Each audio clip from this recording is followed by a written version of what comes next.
amigos de todo el país, ¿cómo están todos? En el aire y en su televisor hablan los líderes. Una audición con entrevistas y comentarios de actualidad. Sean nuestras primeras palabras para dar fe de nuestra gratitud por su amable y firme audiencia de siempre. Iremos a los comerciales para retornar con nuestro primer invitado de hoy, que lo será el artista Luis José, plástico y también músico y un gran comunicador. Así que luego de la pausa retornamos.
Amigos, como les decíamos, tenemos con nosotros a un artista versátil. Tenemos a Luis José López.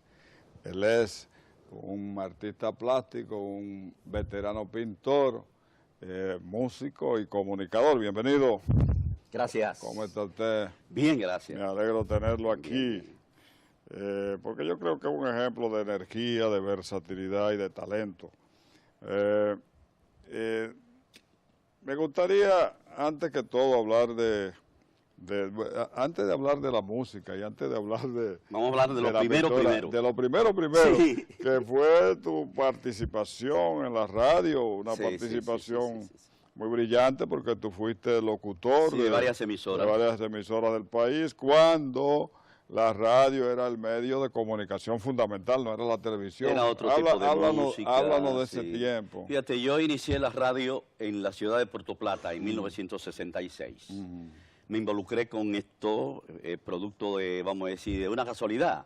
Cuando yo estudiaba en el liceo, pasaba a diario por, vamos a decir, en la calle quedaba frente donde me quedaba un cristal que yo veía a los locutores cuando estaban haciendo el noticiario a mediodía. Yo salía eso de las 8:30 y el noticiario era cerca hasta las 1:30. Pues yo me quedaba siempre, me encantaban las noticias, pero nunca tenía unos 18 años. Y así lo hacía diariamente. Y resulta que el dueño de la emisora me veía todos los días, que yo me sentaba a verlo a ellos ahí. Y dice, bueno, ¿qué sucede? Fíjense cómo las cosas a veces suceden por casualidad, ¿no? Y al azar. Porque yo pasaba a diario y un día uno de los locutores no fue, faltó. Y el señor, el dueño de la emisora, que me veía todos los días, me dijo que si yo podía sustituir sin ser locutor. Y yo me senté a leer, óigame, y lo hice más o menos porque él me dijo, después que yo terminé, que si podía al otro día y darle una manito.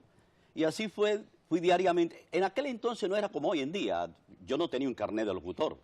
Y me hice locutor en aquel entonces. ¿Eso fue en los años 50? En los años, no, 50 no era, estamos hablando del 66. Del 66. 66, en la ciudad de Puerto Plata. Luego vine a la ciudad capital, me examiné, aprobé los estudios, aprobé el examen y me hice locutor. Trabajé en La Voz del Atlántico, allá en la ciudad de Puerto Plata, cuando vine aquí a la capital. ¿Pero llegaste a ser locutor? Sí, locutor de una de las principales emisoras del país, digamos. Bueno, aquí en la ciudad capital trabajé en Radio 1000 informando y en Notitiempo. En la época... Tú fuiste compañero entonces de Bueno Torres. De Bueno Torres, de Jiménez Maxwell. De Jiménez Maxwell, que era el director de la emisora. Era una clase de locutoril bellísima en aquel entonces. Yo disfruté aquel momento. Más de 25 años trabajando en la radio, pero a la vez hay que recordarle al público... Esos eran los líderes de la comunicación. Bueno, déjame decirte, la locución era muy bella en aquel entonces. Era muy diferente a lo que hoy estamos pasando. Yo trabajaba tanto en el área noticiosa como en el área, vamos a decir, musical. Sí. Manejaba las dos. Bueno, las dos. y digamos, la pintura. La pintura yo nunca la he dejado, porque a la vez que yo aprendí, vamos a decir, el arte de la noticia, el arte locutoril, pues en la ciudad de Puerto Plata me inscribí en la Escuela de Bellas Artes, dirigida por el maestro don Rafael Arseno, y allí aprendí ese difícil oficio de la plástica, que bueno, lo cultivo hasta hoy en día. Uno muere ya siendo artista plástico. Sí. El arte se cultiva. No, al contrario, lo va perfeccionando. Perfeccionándolo cada día. La vista se va mejorando cada día. Mientras como locutor va declinando con el tiempo. La voz se va para acá. Se va así, perdiendo el timbre de voz. Ya no tengo el mismo timbre de voz de aquel entonces. Sí. Pero se maneja porque realmente, como estamos ya manejando el otro plano musical, parece que indudablemente esto que me está pasando a mí, que yo sé que a mucha gente le va a pasar, después de 70 años, no es fácil, vamos a decir, caer en el plano musical, yo nunca he tocado un instrumento, ni soy músico, pero parece que dentro de la radio el oído, se cultiva el oído, porque para ser locutor hay que tener buen oído, para leer noticias. Yo leí noticias en la época donde Radio 1000 y Radio Comercial, el sistema de leer noticias, tanto en una como en la otra, era diferente. O sea, el ritmo de noticia en una era muy diferente a la otra. Y yo me adapté, lo cual quiere decir que parece que tenía buen oído y la práctica resultó cierta, porque así lo he demostrado con la música, que sin ser músico he tomado este instrumento, no voy a decir que es tan difícil, depende del punto de vista que uno lo vea, pero este instrumento de viento, armónica, que yo tomé hace 2 años, yo lo estoy manejando y dando, vamos a decir, pequeños entretenimiento a amigos. De hecho, uno de los grandes músicos, armonicistas del siglo pasado fue James Cotton. James Cotton. Y Joey Cotton fue un autodidacta. Sí. Autodidacta, lo que quiere decir que hay mucho, que lo fundamental, lo esencial para ser músico es el oído. Es el oído. Quien carece de oído no llega a ser músico. No es posible. No es posible. Solo hay excepciones, por ejemplo, en el caso de Beethoven, que perdió el oído y hizo una de las obras más grandes. Pero ya era músico. Perdió el oído físico. Perdió el oído físico. Pero esos son excepciones. Sí. Nada, me encanta este instrumento y ¿qué te parece si hacemos? Sí, podemos. Vamos a escuchar otra melodía. Vamos a hacer, que yo estamos hablando entre bastidores, estuve conversando contigo acerca de que lo que yo estoy realizando para este tipo de programa de televisión, que es un espacio muy corto, hago una especie de mosaico. O sea, hago 3 melodías cortitas para que la gente disfrute, no vamos a decir la melodía de 3 minutos, yo la puedo hacer en 1 minuto y hago un mosaico. Vamos a escuchar para el público televidente un mosaico bellísimo donde yo enlacé 3 melodías, Yesterday, Imagine, y la otra melodía, ¿cómo podríamos decirle? Bueno, adelante estudio.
Imagine.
de la paz.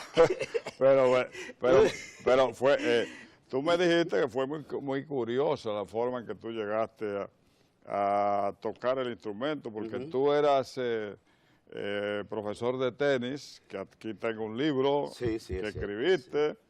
pero te lesionaste en ese intento, en ese trabajo te lesionaste, Sí, y sí, que eso... él tenía mucho esfuerzo en las rodillas. Y que eso te puso en una Me puso situación el asunto de la pintura, de la música. de la música que te impedía trabajar en la pintura, pintura, y sí. empezaste con la música, básicamente. Sí, esa lesión que tuve producto de los años en el ejercicio del tenis, porque yo he llevado prácticamente 3 cositas a la vez, o sea, tanto pintando, tenía la locución, tenía el tenis, yo hacía muchas cositas, me mantenía en ese ambiente.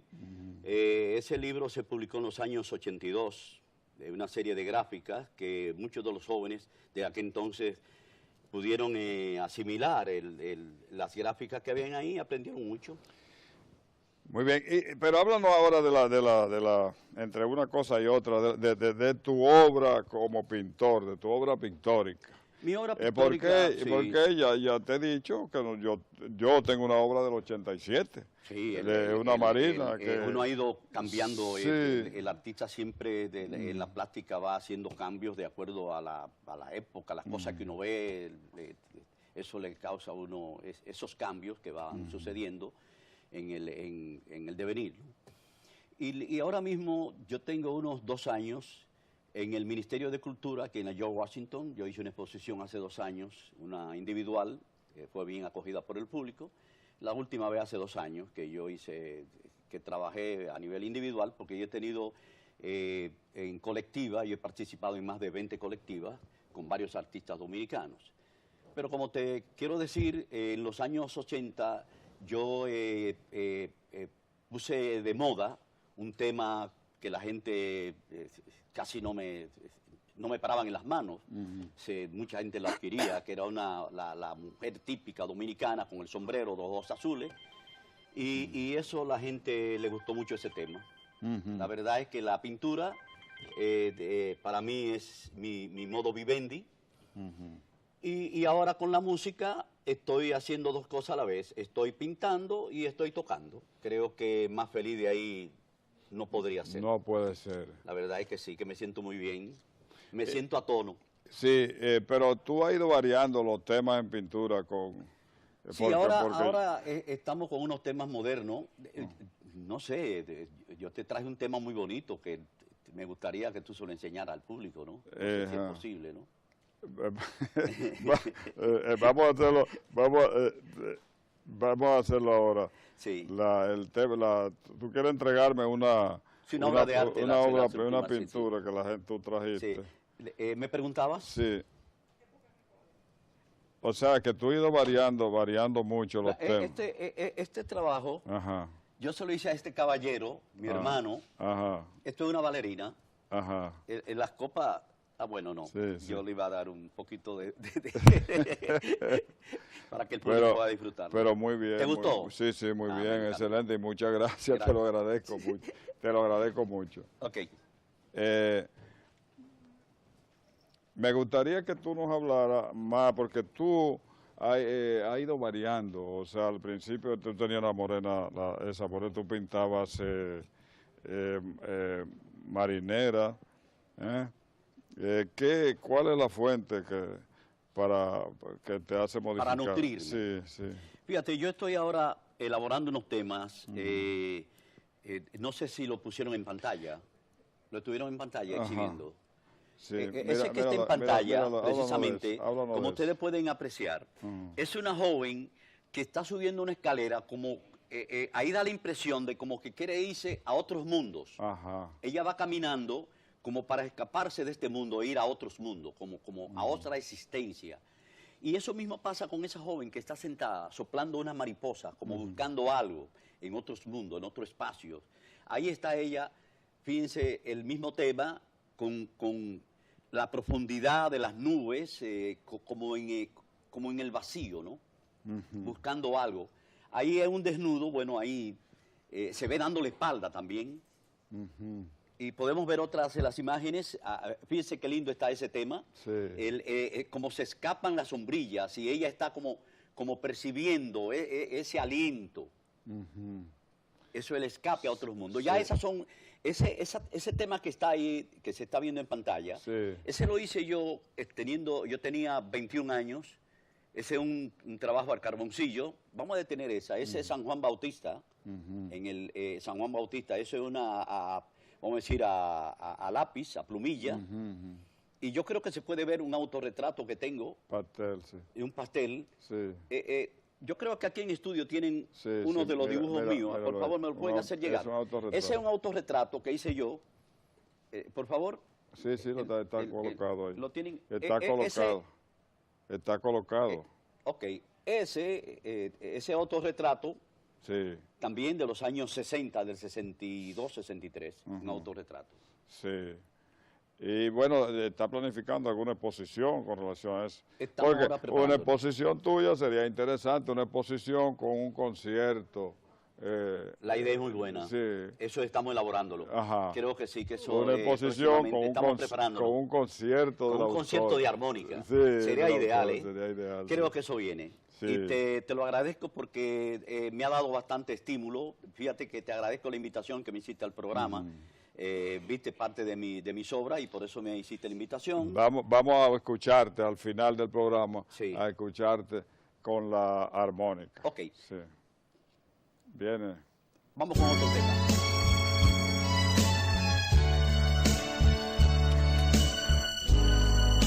Arranca.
Bien, amigos, ha sido, como ustedes han visto, la participación de un artista versátil, un artista plástico, un músico, un gran comunicador, amigo. Gracias, gracias, gracias. Luis José López, Luichi, a él gracias por venir, gracias, y a ustedes por estar siempre ahí con Hablan los Líderes. Así que gracias y volvemos luego de la pausa.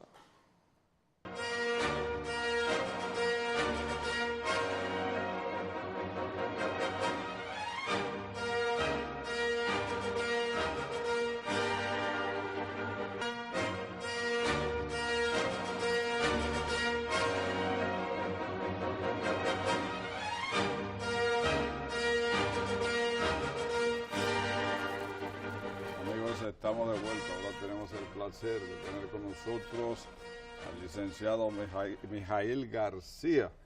Él es coordinador del Instituto de Formación Política Gustavo Carvajal Moreno. Bienvenido. Muchas gracias, Mijaíl García. ¿Cómo tú estás, Mijaíl? Muy bien, muy bien.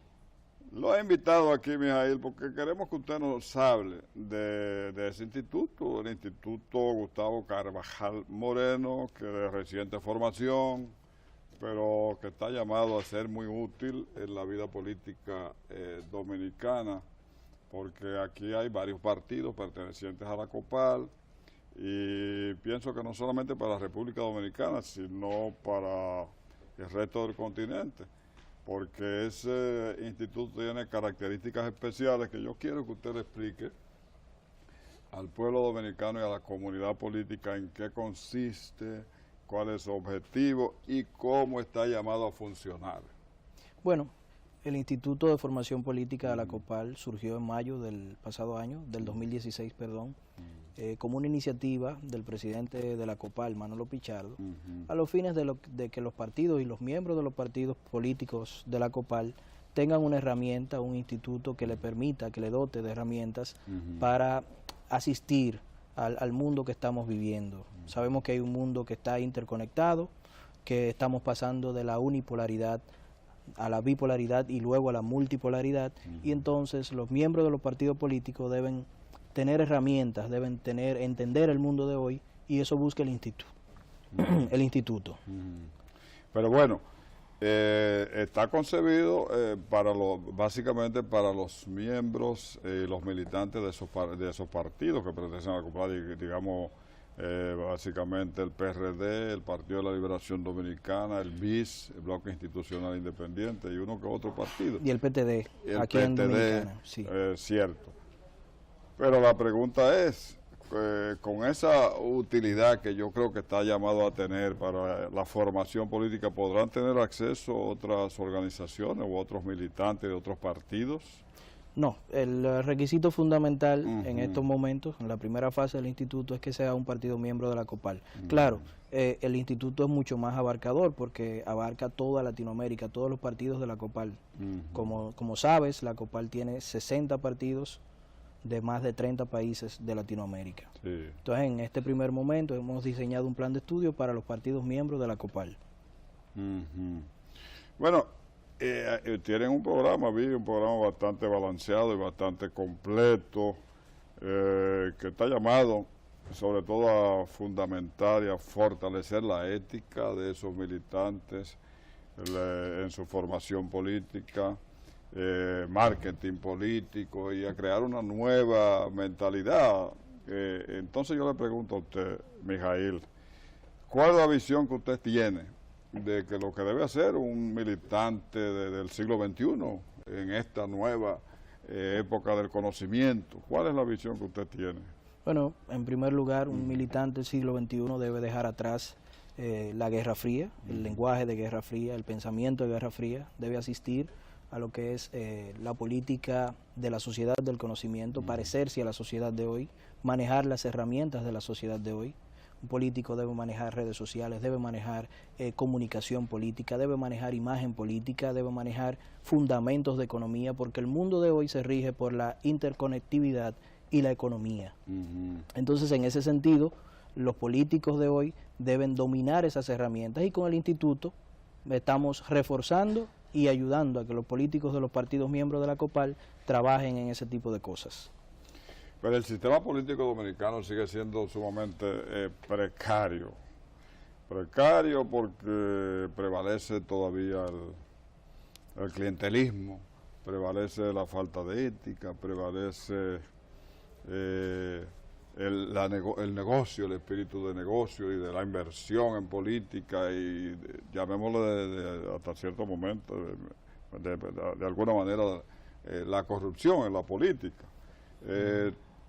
¿Usted se encuentra optimista con relación a eso? ¿Cuál es bueno, o sea, no hay mucho optimismo en la sociedad dominicana con relación a eso? ¿Qué le parece a usted? Bueno, yo sé que en estos momentos hay una situación difícil, sobre todo en la juventud dominicana, que de una u otra forma no cree en el sistema de partidos políticos tal y como está planteado, pero desde aquí yo debo hacer un llamado a ellos para que se integren a la política y desde adentro intentemos cambiar lo malo que hay.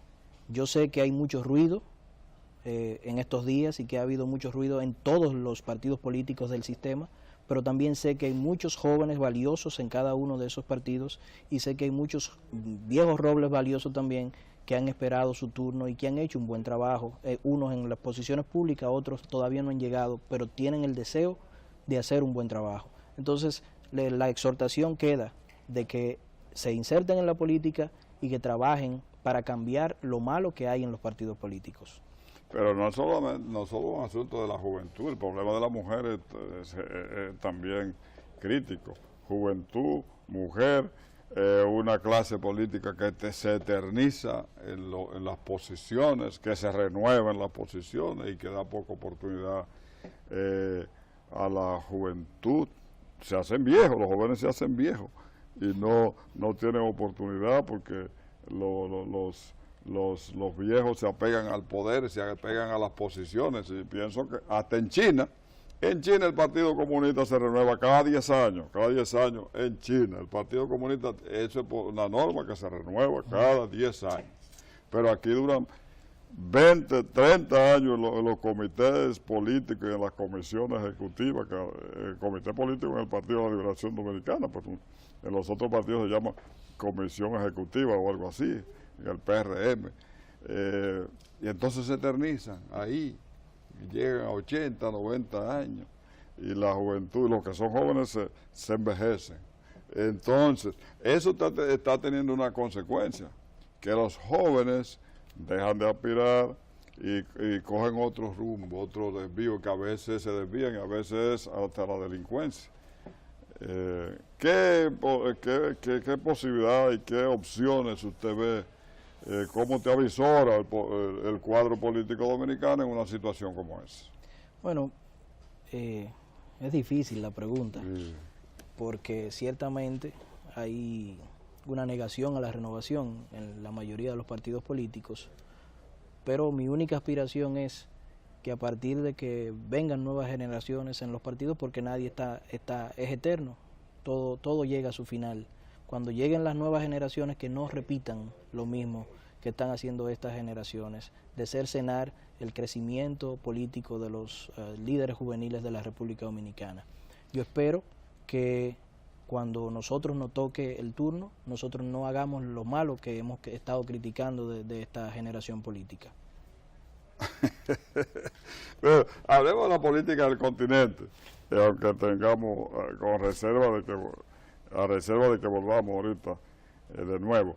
En el continente, bueno, recientemente ganó en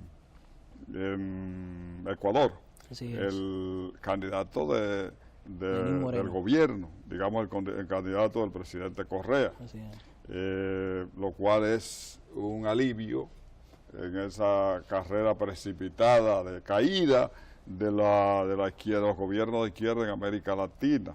Entonces tenemos lo bueno son Nicaragua, que se renovó, y ahora en Ecuador, que se renovó, pero teníamos la caída de Argentina, de Brasil. Entonces, háblenos de ese proceso que se dio recientemente y cómo usted lo ve. Bueno, yo pienso dos cosas sobre el proceso de Ecuador. Primero, que el compañero Lenín Moreno tenía la impronta del gobierno de la Revolución Ciudadana del compañero Rafael Correa, y era una impronta muy importante. Había muchos logros, y se bajó la desigualdad, se bajó la pobreza y la pobreza extrema, se universalizó casi en su totalidad el sistema de salud, se pusieron impuestos a las personas que más tenían, y el pueblo ecuatoriano se debatía entre elegir a un banquero que había quebrado un banco en Guayaquil y elegir a Lenín Moreno, que era el primer vicepresidente de Correa, el que comenzó con Correa la Revolución Ciudadana. Y yo creo que eligieron bien, que decidieron elegir al compañero Lenín para renovar las políticas y comenzar, como yo digo, una nueva década ganada en Ecuador. En el caso, en otro aspecto, hay una situación, los compañeros de Ecuador o los ciudadanos de Ecuador se dieron cuenta que cuando eligen a la derecha en otros países le va mal. Porque con Macri en Argentina, en solo 6 meses se crearon más de 1 millón de pobres. Entonces hay una situación difícil en Argentina, hay una situación difícil en Brasil, y ellos dicen, bueno, pero yo no quiero esto para mi país, yo quiero continuar aquí. Aunque haya crisis económica, yo digo, soy de los que opina, que la izquierda se maneja mejor aún en crisis económica, porque lo poco que entra lo reparte con mayor equidad. Bueno, es que eso tiene de bueno, que se puede hacer un ejercicio comparado con los que van emergiendo del sector de derecha, del sector adverso y con esos gobiernos de izquierda. El asunto de Venezuela, en cambio, que la COPAL defiende con mucha vehemencia a través del compañero del presidente de la COPAL, Manolo Pichardo, pienso que se está poniendo más indefendible la posición de Venezuela con lo que está pasando allá y con las acciones frecuentes del gobierno venezolano. ¿Qué le parece a usted ese cuadro? Hay ciertamente una situación difícil. El compañero Pichardo ha explicado incluso en este programa que la situación de Venezuela no solamente es de guerra económica, como le llaman los compañeros del PSV, sino que hay una situación de que la matriz de producción de Venezuela corresponde en la mayoría a petróleo. Casi el 70% de los ingresos venezolanos corresponden a petróleo, y eso es un problema. Ellos deben diversificar. He visto al presidente Nicolás Maduro trabajando en siembra de arroz en estos días. Parece que han entendido que deben diversificar su matriz de producción para atraer dólares desde otros litorales. La situación del diálogo, y quiero aclarar que la COPAL siempre ha estado del lado del diálogo con la oposición, porque reconoce que hay una situación difícil en Venezuela. Y seguimos en esa posición porque entendemos que es la posición que más viable, porque el principio de la COPAL es la autodeterminación de los pueblos, defender el libre pensamiento de los pueblos, y esas cosas que se han venido dando desde la OEA no necesariamente van con los principios de la COPAL de dejar que cada quien solucione sus conflictos y ayudar en lo que pueda, pero no meterse en los asuntos de otros pueblos. Por eso la COPAL se mantiene firme en el diálogo y sigue pidiendo a los venezolanos que apoyen el diálogo, que se inserten en el diálogo y que confíen en el presidente Fernández, en el presidente Zapatero y en el presidente Martín Torrijos. Sí, bueno, hoy en día a la hora de juzgar la capacidad y la calidad de los gobernantes y de los gobiernos, están en función de cuáles son sus éxitos en términos económicos, cómo funciona la economía, su capacidad de gobernar. Cuando se habla de los gobiernos de la República Dominicana, se está hablando de que de manera sistemática crece el país y la economía a un 6, un 7, un 8%. Sí.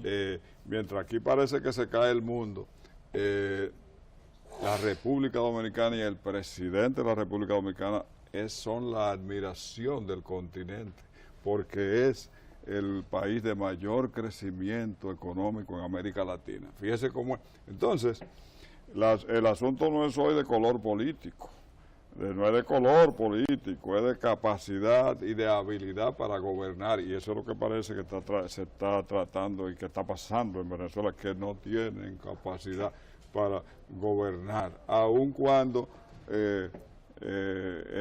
pudiera estar la simpatía entre todos los demócratas de América Latina. O sea, una cosa es el color político y otra es la capacidad para gobernar, que ellos están demostrando que no saben gobernar.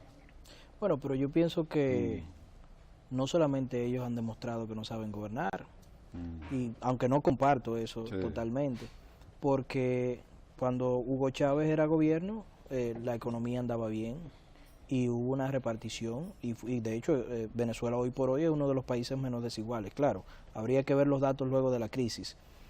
Hay 1 millón de viviendas que se han entregado con el programa de viviendas de Venezuela, pero viviendas dignas, equipadas. Yo quiero que usted vea eso, televisores LED, una serie de beneficios que tienen las personas que le dan esas viviendas, que es genial. Pero hay una situación en Venezuela que no es específicamente del PSV, es una situación que viene desde otros gobiernos, y es que no diversificaron su matriz de producción. Y ahí están los de ADECO, y ahí están los del PSV, y ahí están todos. Ahora deben sentarse todos, como todos son responsables, en un diálogo y definir políticas para desarrollar su país, porque al final el que sufre es el venezolano de a pie. ¿O acaso los que están en la mesa del diálogo, Capriles, los demás, son pobres o no tienen y sufren la falta de abastecimiento? No lo sufren. Entonces ellos tienen que sentarse en el diálogo y trabajar porque Venezuela, independientemente ellos gobiernen o no gobiernen, sea un país próspero, porque al final se supone que ellos lo que quieren es que Venezuela sea un país próspero y que los ciudadanos venezolanos estén bien económicamente hablando. Bien, volviendo al tema que nos trae aquí, que es la formación que usted es el coordinador del Instituto de Formación Política Gustavo Carvajal Moreno, de la COPAL. Nos gustaría que usted, en resumen, le dijera al pueblo dominicano qué se puede esperar de ese instituto y en principio cuándo está llamado a empezar a desarrollar sus funciones ya, bueno, y cómo va a funcionar. Será un modelo de enseñanza virtual, con algunas presencias en algunos momentos. Virtual. Se divide en 5 subregiones, al igual que la COPAL. El coordinador de la región Cono Sur es el compañero Ricardo Canese, que es diputado del Parlasur y miembro del Frente Guazú. El compañero Werner Vázquez, del Movimiento Alianza País, es del Sur Andino, coordinador del Instituto para el Sur Andino. El compañero de acá, del Caribe, es un compañero del PRD, se llama Evaristi Jiménez, que muy activo. Y nos faltan todavía por designar el compañero de Centroamérica y el compañero de Norteamérica. Inmediatamente esté completo, estaremos trabajando en la metodología para la inscripción. Estamos en paralelo trabajando el desarrollo de la plataforma web que albergará los estudiantes y que albergará la forma de estudio con los profesores y esas cosas. Pero mientras tanto, en lo que eso comienza, que estimamos que sea el año que viene, aquí en la región del Caribe hemos conseguido un acuerdo con la República Popular China y estamos enviando cerca de 42 jóvenes a lo largo de todo este año a hacer cursos a China, a los fines de que vayan preparándose y vayan conociendo otras culturas. Estamos también tratando de formalizar acuerdos con Cuba, con México y con Argentina. Ya hablamos con el vicepresidente coordinador de esa región para que haya acercamientos con la Universidad del Trabajo de Argentina y con la Universidad de Lanús, que son buenas amigas de la COPAL. Gracias, Mijail García. Muchísimas gracias a ti, Aurelio. Amigos, ha sido la participación de Mijail García, coordinador del Instituto Gustavo Carvajal Moreno de la COPAL. Gracias por venir, gracias de nuevo, y a ustedes por estar siempre ahí con Hablan los Líderes. Hasta el próximo domingo.